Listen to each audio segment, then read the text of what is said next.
match na divide yung... Ganyan, ganda. Tapos para sa akin, masyadong, ano yan eh, masyadong mabigat. Try natin sa 1. So sa 2, ganito na? Okay ako sa ganito? Okay. Sana side view. Ikaw? Oo. Yan. Ako sa pressure. Kaya yun. Wow! Thank you for the food in advance, guys. Gusto mo ko yung ganyan? Basta yung... Lagi dapat nakahawak sa buhok. Ginagagalin ko, Ashley. Nahirapan. Lagi may nakahawak. Hindi ko kakayanin sa ng 1 hour. Go ate, try. Because then what if there are times where you can... Ay, no, mahirap yan. Dustin, no. All lang kasi yung weight distribution. Depende sa ano pwesto eh. Bibigat at bibigat talaga yan. Guys, make sure you guys eat din, ha? Kasi... Okay guys, dating sa taas, since hindi natin kita yung gitna, kapain na natin, hindi tayo mapranin ng gano'n. So, take your time, make sure maayos ng ganyan. Ako na lang kakapa ate na, kasi I'm tall. Ako na kakapa sa atin. It will be 3 or 4.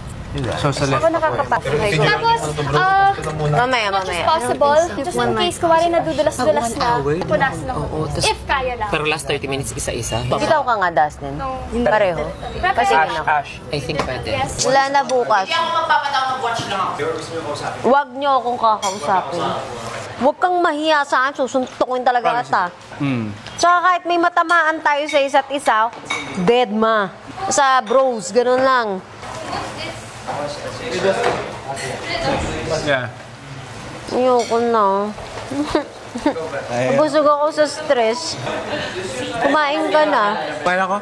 Tapos na? Ate Kila. Grabe, pagod na nga tayo. Sabi ko na sa'yo kanina, huwag na ako pahugasin. Pinaghugas mo pa ako. Charot lang. Si Brent kasi, sabi ko na kanina, huwag ako paghugasin. Pinaghugas pa ako. Ano? Sabi mo, maghugas ka nga. Sabi mo kanina, ulo. Narinig mo, sino yung nagsabi? Wala. Wala na kayong rice. Sayang, hindi mo pa pinatagalan. Guys, nape-pressure ako. Nabubusog na talaga ako. Comfortable ka ba na maraming nanonood or ayaw mo? Hindi ko alam. Wala lang magpapatawa. 1 hour. Wala na bukas. Huwag niyo akong kakausapin.